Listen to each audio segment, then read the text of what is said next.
প্রিয় ক্ষুদ্র ভ্রাতা ও ভগিনীগণ, এইবার থামেন। যা হওয়ার হয়েছে, আমরা যা যা অর্জন করতে চাইছিলাম সব করছি। সব শক্তিকে খরচা করে ফেলতে নাই। আসেন আমরা রাজনৈতিক কাজে মন দিই। আমার ফেসবুক জয় বাংলা খুঁড়ে দিচ্ছে, পোস্টের পর পোস্ট ভায়োলেন্স উস্কে দিছে, এই অপবাদ দিয়ে খাইয়া দিছে, আর আমাকে কিছু পোস্ট করতে দেবে না, রেস্ট্রিকশন দিছে আরও 7 দিন। আপিল করছি, দেখা যাক। জুলাই আগস্ট বিপ্লবের টাইমে একই জিনিস হয়েছিল। আওয়ামী লীগকে যে বার্তা দেওয়ার দরকার ছিল তা দেওয়া হয়েছে। ওদের স্পর্ধায় 6 মাসে সীমা ছাড়াই যাচ্ছিল। প্রফেসর ইউনূসের সরকারকেও এই বার্তাটা দেওয়া দরকার। ওনাদেরকেও বুঝতে হবে যে জনতার অন্তরে ফ্যাসিবাদের ক্ষত এখনও দগদগ করতেছে। তারা যে কাজটা করতে পারতো তা করতে অনেক দেরি করছে বা দীর্ঘসূত্রিতা করছে। তাই মানুষের মনে এমন ধারণা জন্ম নিছে, যা করার আমাদের নিজেদেরকেই করতে হবে। আপনারা নিজেরা চিন্তা করেন, যেই রিপাবলিক টিভিতে দিনের পর দিন প্রোগ্রাম করা হয় যেখানে বলা হয় বাংলাদেশ থাকবে না, কোন দিক থেকে বাংলাদেশ কাইটা ভারতের মধ্যে জুড়ে দিবে, ফেনি দিয়ে কি করবে, সেই টিভির বিরুদ্ধে কোনো ব্যবস্থা নিছে বাংলাদেশ সরকারের পররাষ্ট্র দপ্তর থেকে? কিছু বলছে? আমাদের কোনো টিভি স্টেশন যদি বলতো ভারতের 7 সিস্টার্স আমরা কাইটা নিব, ওই টিভি চ্যানেল ইন্ডিয়ার একটা দিত না। প্রথমে সংবাদ পাঠকের চাকরি যেত, তারপর চ্যানেলটারই জয় বাংলা করে দিত ইন্ডিয়া। আর সেই রিপাবলিক টিভিতে প্রফেসর ইউনূসের প্রেস সচিব যায় সাক্ষাৎকার দিতে, মানে ওই জানেও না কোটি যাওয়া যায় না। আবার দেখেন, এই যে দুর্বৃত্ত বেনজির, সে আওয়ামী লীগের সাথে মিলে পুলিশের সাথে ঘোট পাকাইতেছে। আগে শুনেন। আমাদের কারা অ্যারেস্ট করে তারপরে এগুলো হচ্ছে ওই যে যখন বিএনপি ক্ষমতায় ছিল, ওরা তো অনেকবার ক্ষমতায় ছিল, তারপরে আওয়ামী লীগের এন্টি ফোর্সেস এরশাদ সাহেবরা ক্ষমতা ছিল, তখন তো ওরা অনেক এন্টি আওয়ামী লীগ লোকজন পুলিশে ঢুকাইছে, সেগুলো সামনে নিয়ে আসছে, সেগুলো অনেক রয়ে গেছে, এখন সেগুলো সামনে আছে। আর এমনি জেনারেলি পুলিশের তারা খুবই হাইলি ডিমোরালাইজ, সংক্ষুব্ধ এই সরকারের উপরে, বিকজ এদেরকে খুন করে, এদেরকে হত্যা করে তো এরা ক্ষমতা আসছে, এদের রক্তের উপর দিয়ে ক্ষমতা আসছে। 427টা পুলিশ থানা এবং ফাঁড়িতে অ্যাটাক করা হচ্ছে, অস্ত্রপাতি লুট করা হচ্ছে, প্রেগনেন্ট কনস্টেবলকে পুড়িয়ে মারা হচ্ছে। তো এইগুলো তো এরা সহজভাবে নেয় নাই। লোয়ার র্যাঙ্ক, বিশেষ করে কনস্টেবল থেকে ইন্সপেক্টর, এদের একটা বিশাল অংশ তো খুবই আনহ্যাপি, এটা বলতে পারি। তাহলে ওই যে ওই প্রশ্ন, তাহলে আমাদের অ্যারেস্ট করে কারা, ধরে হচ্ছে ওই পার্টি। কারণ আপনারা জানেন যে এই আপনার এই 5 তারিখের পরে একটা বিশাল গ্রুপ, অফিসার গ্রুপ, তারা কর্মস্থল ত্যাগ করছে আর আসে না। আর তারপরে যেটা করেছে, 300-400 অফিসারকে এরা ডিউটি থেকে তুলে নিয়ে সংযুক্ত করে রাখছে, অকার্যকর জায়গা দিয়ে রাখছে। আবার একটা বিশাল সংখ্যক লোক এরা অলরেডি চাকরি থেকে বের করে দিচ্ছে। আর এরা একটা রিটায়ার্ড লোককে চাকরিতে নিয়ে আসছে। আর ওদের সময় যারা যে পেশাদের সময় বিএনপি ক্ষমতা ছিল একাধিক, বা ওদের সময় জিয়াউর রহমানের সময়, এদের তো অনেক লোকজন 80 দশকে যারা রিক্রুট হয়েছে তারা এখনো চাকরিতে রয়ে গেছে অনেক। তো 90 দশকে যারা ঢুকছে তারা তো অনেক চাকরিতে রয়ে গেছে এখনো। তো সেইগুলোকে এরা সামনে নিয়ে আসছে। তো এই লোক এদের সংখ্যা খুব বেশি না। এবং যখন দেখবেন যে আপনারা সংগঠিত হবেন, আপনারা পুলিশ সঙ্গে পাবেন, এরকম সন্দেহ আমার নাই। আর আমিও চেষ্টা করতেছি যারা এখন চাকরিতে আছে তাদের সঙ্গে যোগাযোগ করার জন্য, একটা প্ল্যাটফর্ম করার জন্য। দেখা যাক, যদি এটা করতে পারি ইনশাআল্লাহ আরো সুবিধা পাওয়া যাবে। Thank you.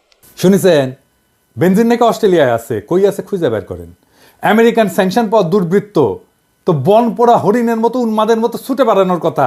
ওই এত কিছু পরিকল্পনা করে এই ঘুটু করার কিভাবে টাইম পায়, ফুরসত কিভাবে পায়, সে কিভাবে কাজ করে? কোনো ভয় বা দুশ্চিন্তা আছে বলে তো মনে হচ্ছে না।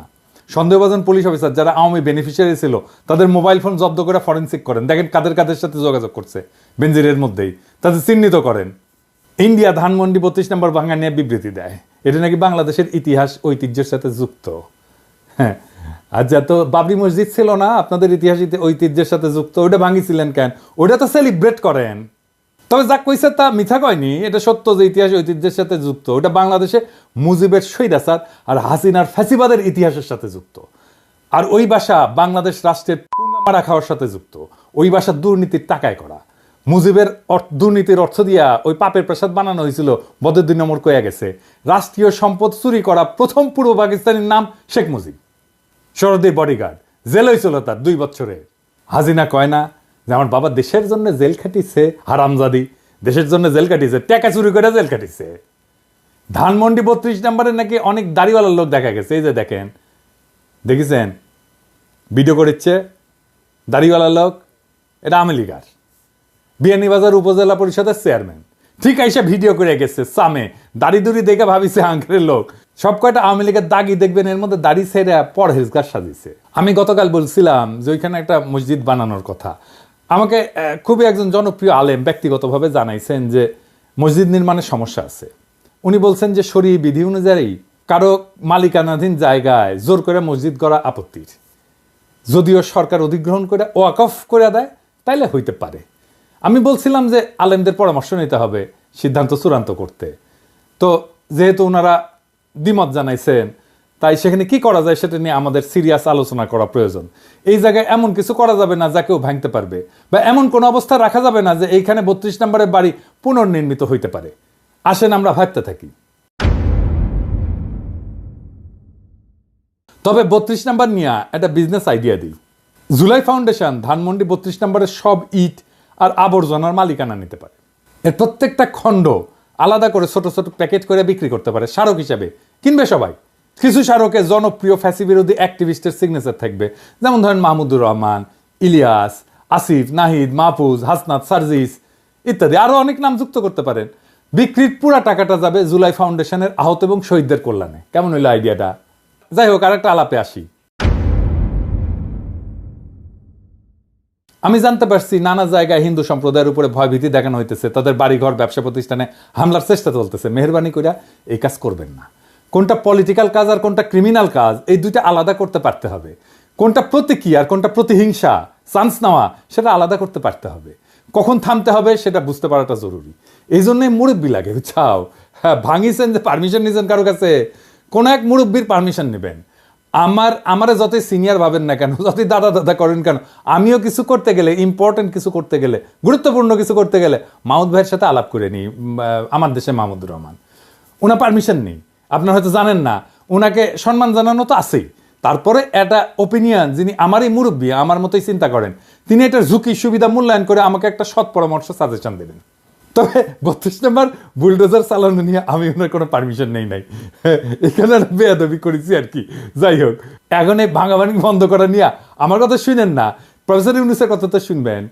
উনি তো মানা করেছেন, এইবার থামেন। এই যে দেখেন, উনি আমাদের সবার মুরব্বী, মানা করছেন প্লিজ ভাঙাভাঙি বন্ধ। হিন্দু সম্প্রদায়ের ভাইরা আপনারা নিশ্চিন্ত থাকেন, কেউ যদি হুমকি দেয় আমাকে রিস্ক করবেন, ইলিয়াসকে রিস্ক করবেন, পুলিশকে রিস্ক করবেন, তো অবশ্যই মানে আমরা দেখবো কারা শয়তানি করতেছে, আমরা সাহায্য করব। আমাদের রিস্ক করার কোনো না কোনো রাস্তা আছেই, আমার নাম্বার অনেকের কাছেই আছে। এমনকি পুলিশ বাহিনী যদি মনে করেন আমার বা ইলিয়াসের ইন্টারভেনশন কাজে লাগবে আপনাদের, তাহলে আমাদেরকে রিস্ক করবেন, আমরা আমাদের সাধ্যমতো চেষ্টা করব। আচ্ছা, আর একটা আলাপে আসি প্রথম আলো নিয়ে। দেখেন, প্রথম আলোর সামনে আর্মি গার্ড রাখিছেন, ভাই আপনারা কি হুঁশি আছেন? এইভাবে আপনারা রক্ষা করতে পারবেন? এটা তো কোনো সাস্টেনেবল ব্যবস্থা না। যে কোনো অপারচুন মোমেন্টে আপনারা যারা খাইয়া দিতে চায় হামলা করবে। আমি তো নিজেই হুমকি দিয়ে রাখছি। হ্যাঁ, শুনেন, ইংরেজি যেহেতু কইছি ঠিকই কইছি, তাই না? শুনেন। Well, I believe that there was a clear overreaction on the part of Pratham Alo and government. Everybody knows that, the organizer of the program is me. And anyone could have reached out to me and directly if something had gone wrong. And I have taken the full responsibility. I still take the full responsibility of the program. We didn't resort to any violence. We didn't resort to any chaos or mayhem. So why was the army called in the first place? Instead, they tortured one of our activists inside the Pratham Alo building. And protests against editorial policies of media outlets have occurred worldwide. Not a single phenomenon that occurred only in Bangladesh. Why shouldn't we have the same right? Pratham Alo and Daily Star made a great mistake by responding with violence against protesters. And I have not forgotten that. And will return with even greater force. And this time, no one will be able to drive us away. দেখেছেন তো, আপনি টেরি পাবেন না, প্রস্তুতি নেওয়ার টাইমই পাবেন না রে ভাই। আপনার সম্পাদকীয় নীতি পাল্টান, ওইটাই আপনার রক্ষা কবচ। 111 ঘটনার জন্য মাপ চান, মতিউর রহমান আর আনিসুলরা ঘাট ধাক্কা দিয়ে বের করে দেন প্রথম আলো থেকে। আপনাদের আর কিছু করা লাগবে না, আপনাদের উপরে রাগ ক্ষোভ কমবে মানুষের। কিন্তু আপনারা তো আর এক হাসিনা, নিজেদের সংশোধন করবেন না, ক্ষমাও চাইবেন না। আপনাদের সম্পাদকীয় নীতির এক্সাম্পল দিই। হ্যাঁ, বগুড়ায় আওয়ামী লীগ জাসদ অফিস গুড়াই দিল বিপ্লবী ছাত্র জনতা, সেটারে প্রথম আলো লিখলো হামলা, দেখেছেন? আর বগুড়ার পত্রিকা করতল লিখলো গুড়িয়ে দেওয়া হলো। আচ্ছা, এডিটর সাহেব, ওইটি আমার ওই বগুড়ার ক্ষুদ্র ভ্রাতারা, ওরা অবশ্য পারমিশন নিচ্ছে আমার। হ্যাঁ, তো পারমিশন নিয়ে ভাঙিছে, ওটা দেখান না কেন, ভিডিওটা দেখান। তারপর আবার চাকবুক ড্যান্সও মারিছে, দেখেছেন?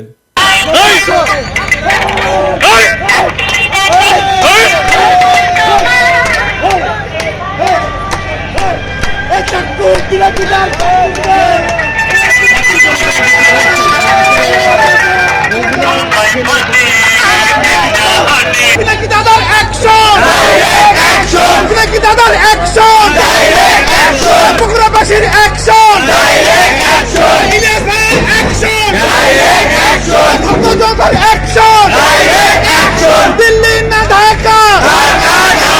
তো আমার কয় দাদা ওই আওয়ামী লীগ অফিসের পাশে তো আপনার ছাত্র ইউনিয়নের অফিস আছে, কমিউনিস্ট পার্টির অফিস আছে, ওটা কি করবো, ওটাও তো ভাঙা পড়বি। তো আমি কইলাম ওটা একটু আমার বিবেচনা একটু সারণ দেওয়া যায় না। তো ওরা কইলো যে বিল্ডিংটা পুরানো, তো যদি ভেঙতে যায় ওটা পুরাটা ভেঙে যায়। আমি কইলাম আল্লাহর নামে শুরু করে দাও, তারপরে দেখা যাক, দেখমুনি কি করা যায় পরে। যাই হোক, আল্লাহর অসীম কৃপা ওটা ভাঙা পড়েনি আর কি। ভাঙা পড়লে না খারাপ লাগলো নি, ওটি তো আমার রাজনীতির সূত্রপাত। তাই যাই হোক, আর একটা জিনিস দেখেন, এই প্রথম আলো প্রসঙ্গে দুনিয়ার সব আন্তর্জাতিক মিডিয়া লিখলো প্রোটেস্টার্স, যত নাম করা পত্রিকা, আর মব লিখলো কে, ইন্ডিয়ান পত্রিকা, এনডিটিভি, দ্য হিন্দু, আর কে লিখলো ডয়েচে ভেলে। আবার ডয়েচে ভেলের রিপোর্ট যে লিখেছে সেও ইন্ডিয়ান। এটা সব দেখান না, লিঙ্কডিনের প্রোফাইল দেখান, ওই ইন্ডিয়ান, দিল্লির মাইয়া। তাই তারা জার্নালিজম করতেছে না, করতেছে ইন্ডিয়ান ন্যারেটিভ তৈরি করতেছে। এমনকি দিল্লি স্টারও মব লিখে, দেখেছেন আপনাদের ল্যাঙ্গুয়েজ কেমনে অ্যালাইন্ড হয়, একই রকম হয়, বরাবর হয়ে যায় ইন্ডিয়ান ভাষার ব্যাখ্য ব্যবহারে। এটা তো একটা ব্যাখ্যা থাকতে হবে, তাই না? প্রথম আলো দেখেন, যখন ভারতে থাকা বাংলাদেশি সম্পর্কে লিখে তখন লিখে অবৈধ বাংলাদেশি, দেখেছেন।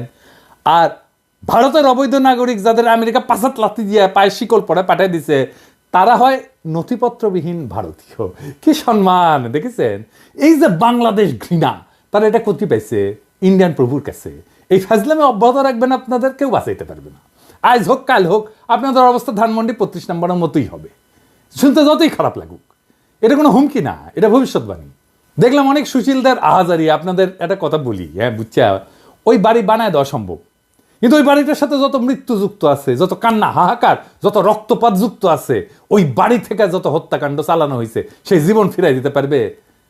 তাই আওয়াজ নিছে। আমি সেই সমস্ত বিজ্ঞ ব্যক্তিদের পবিত্র কোরআনের সূরা আন-নামল এইটার 52 নম্বর আয়াত পড়ে শোনাচ্ছি। অতঃপর এগুলো তাদের ঘর বাড়ি যা তারা নিজেদের জুলুমের ফলে শূন্য অবস্থায় ফেলে গেছে, নিশ্চয়ই এতে জ্ঞানীদের জন্য একটি নিদর্শন রয়েছে। পড়েন, জানেন খোদা তাআলা আপনাদের প্রশ্নের উত্তর মেলা আগে দিয়ে গেছে, ওইটা পড়েন, তারপরে আইসেন কথা কয়ে, আর কিছু কমো না। যারা বলে যে আমরা দেশকে অস্থিতিশীল করতেছি, তারা দেখেন আপনাদের ইতিহাসের ঐতিহ্যের ঠিকাদার আওয়ামী লীগের গাজীপুরের সাবেক মেয়র জাহাঙ্গীর দুর্বৃত্ত কি বলে। জাহাঙ্গীর বলতেছে, যেই রাজধানীতে আমরা দিনের বেলা ঘুরতে পারি না, সেই রাজধানীর মানুষকে রাতের বেলা ঘুমাইতে দিব না। শুনেন, ওর মুখেই শুনেন। আমাদের কথা স্পষ্ট, যেই রাজধানীতে আমাদের মানুষ শান্তিপূর্ণভাবে দিনে ঘুরতে পারবে না, চলতে পারবে না, সেই রাজধানীর মানুষ রাতে ঘুমাতে পারবে না। আমরা সেইভাবে আমাদের তৈরি করে নিছি। আমাদের ডিসিশন, আমাদের মূল ব্যক্তি, আমাদের নেত্রী যেভাবে এখানে সাজেশন করবে, আমরা পরামর্শ কর্মে আমাদের যেখানে যার সাথে আলোচনা দরকার সেইটা করব। শুনেছেন? এখন ওর বাড়িঘর নিয়ে যদি টান দিই তাহলে তো বলবেন আমরা নৈরাজ্যবাদী, তাই না? আর কিছু কইলাম না, রেকর্ড রাখলাম। এই শয়তানি কাম যদি অব্যাহত থাকে না, তাহলে 5ই ফেব্রুয়ারি চাইতে ভয়ঙ্কর কাম কিন্তু ঘইটা যাবে, প্রত্যেকটারে চিহ্নিত করা হবে। ফাইনালি প্রফেসর ইউনূসকে একটা আহ্বান জানাই। আপনারা তো জেনেভা ক্যাম্পের নাম জানেন, তাই না? বিহারিরা যেটি থাকে, মাংসের চাপটা পাওয়া যায় সুন্দর সুন্দর, খাইতে খুব মজা। আমরা বলি আটকে পড়া পাকিস্তানি। জেনেভা ক্যাম্পের বাইরেও মার্কেট ক্যাম্প, তারপরে মন্টু ক্যাম্প, এগুলো নামে ছোট বড় আরো কয়েকটা ক্যাম্প আছে আশেপাশে। মিরপুর এলাকাতেও বিহারিদের জন্য ক্যাম্প আছে। এগুলো অমানবিক বসবাসের অনুপযুক্ত ক্যাম্পে মানবেতর জীবনযাপন করে বিহারিরা। বিহারিদের ঠিক যেভাবে গেট্টোর মধ্যে আটকায় রাখছে, সেটা থেকে বাইর করতে হবে দ্রুত। আবার গেট্টো কি জানেন না? আচ্ছা শুনেন, গেট্টো কি গুরুত্বপূর্ণ জিনিস, এটা শুনে রাখা দরকার। গেটো বলতে সাধারণত এমন একটা অঞ্চল বা পাড়া বোঝায় যেখানে নির্দিষ্ট কোনো জাতি বা সম্প্রদায় বা সামাজিক গোষ্ঠী বাধ্যতামূলকভাবে সামাজিক অর্থনৈতিক কারণে একত্রে অবস্থান করে। এবং ঐতিহাসিকভাবে ঘেটো শব্দটা মূলত ইউরোপে ইহুদি সম্প্রদায়ের আবাসস্থলের জন্য ব্যবহার করা হতো। এই শব্দটার উৎপত্তি হচ্ছে 16 শতকে ভেনিস, ইতালি। ওইখানে একটা ইহুদি সম্প্রদায় ছিল এবং শহরের অন্যান্য অংশ থেকে বিচ্ছিন্ন থেকে একটা এলাকায় বাস করতে বাধ্য করা হতো। ওই এলাকাটা ছিল লোহার কারখানা আর কি, ফাউন্ড্রি বলা হয়। ফাউন্ড্রির ইতালিয়ান নাম হইতেছে গেটো। তো এই গেটো থেকেই এই শব্দটার প্রচলন। ভেনিসের পরে রোম, ফ্লোরেন্স, অন্যান্য ইতালিয়া শহরেও বা ইউরোপের নানা স্থানে ইহুদিদের ঘেটোতে রাখার রীতি ছড়ায় পড়ে। দ্বিতীয় বিশ্বযুদ্ধের সময় নাজি জার্মানির আমলে ইহুদিদেরকে ইউরোপের বিভিন্ন শহর থেকে জোরপূর্বক ঘেটোতে রাখা হইতো। এসব ঘেটো ছিল অতি ঘনবসতিপূর্ণ, নিদারুণ দারিদ্র্য এবং নির্যাতনের কেন্দ্র। তো আমরা কি এইরকম একটা ঘেটো বাংলাদেশে রাখবো? একটা না, অনেকগুলো ঘেটো আমরা বাংলাদেশে রাখিছি বিহারি ক্যাম্পের নামে। ঢাকা শহরে ওই বাংলাদেশি ঘেটোতে থাকা বিহারিদের সবাইকে বাংলাদেশি পাসপোর্ট দিতে হবে, ভোটার তালিকায় তালিকাভুক্ত করতে হবে। 55 বছর হয়ে গেছে, ওদের এখনো ভোটাধিকার নাই। যে বিহারি ছেলেটা মুক্তিযুদ্ধের পরে জন্মাইছে সেও এখন প্রৌঢ় হয়ে গেছে, ক্যাম্পের ভিতরে অত্যন্ত মানবেতর জীবনযাপন করে। নতুন ভোটার তালিকা করা শুরু হয়েছে, নির্বাচন কমিশন করতেছে, ওদেরকে ভোটার বানাইতে হবে এখনই সময়। অবাঙালি বিহারি মুসলমানদের সবাইকে বাংলাদেশের নাগরিকত্ব দিয়ে যেখানে ইচ্ছা ব্যবসা, চাকরি, বাড়ি করার পূর্ণ আইনগত স্বাধীনতা দিতে হবে এবং এটা বাস্তবায়ন নির্বাচনের আগেই করতে হবে। মুজিবের ফ্যাসিজমের এর চেয়ে বড় উদাহরণ আছে কি? রাতারাতি সে দেশের একটা বড় জনগোষ্ঠীর নাগরিকত্ব কেড়ে নিয়ে তাদের বাড়িঘর বাজেয়াপ্ত করিয়া সবাইকে ঘেটোর মধ্যে জড়ো করলো ইহুদিদের মতো। অথচ এরা পাকিস্তান আমলে সবাই চাকরি বাকরি, ব্যবসা, বাড়ি, পরিবার সব ছিল, সম্ভ্রান্ত জীবন ছিল। পাকিস্তান সরকার যদি 47-এ পরে যে সমস্ত হিন্দু পাকিস্তানে থেকে গেছিল তাদেরকে স্ট্যান্ডার্ড ইন্ডিয়ান আখ্যা দিয়া সবার নাগরিকত্ব, বাড়ি, সম্পত্তি কেড়ে নিত, কিরকম ভয়ঙ্কর পৈশাচিক একটা ব্যাপার হয়তো কল্পনা করেন। মুজিব এক্স্যাক্টলি সেম কাজটা করছে। বাংলাদেশে 47টা জাতিগোষ্ঠী, ভাষাভাষী আছে। আমরা বাংলাদেশে বসবাসকারী বিহারি জনগোষ্ঠীকে বাংলাদেশের জাতিগোষ্ঠীর সেই মুকুটে ধারণ করতে চাই। যুগ যুগের বঞ্চনা আর আমাদের পূর্বপুরুষের প্রতিহিংসার রাজনীতির আমরা অবসান চাই। প্রফেসর ইউনূসের সরকারে আছেন একজন বিশ্বনন্দিত মানবাধিকার কর্মী, আমাদের সকলের প্রিয় আদিলুর রহমান শুভ্র ভাই। আমি আশা করব শুভ্র ভাই উনার মন্ত্রণালয়ের কাজের বাইরে এই কাজটাকে নিজের মানবিক কাজের এজেন্ডায় ঢোকাবেন। অনলাইন কমিউনিটির সকলের এই কাজে পূর্ণ সমর্থন থাকবে। আমি আশা করব বাংলাদেশের রাজনৈতিক দলগুলো এই দাবিকে সমর্থন করবেন। বিহারিদের ঘেটোতে রেখা আমরা ইনসাফের বাংলাদেশ গড়তে পারবো না। ওদের মর্যাদার মানবিক জীবন আমরা নিশ্চিত করতে চাই। বাংলাদেশের সমাজের মূলধারায় আপনাদের আগাম স্বাগত জানাই। আপনাদের বাংলাদেশের মূলধারার পথ চলা নির্বিঘ্ন, শান্তিময় এবং আনন্দময় হোক। ইনকিলাব জিন্দাবাদ।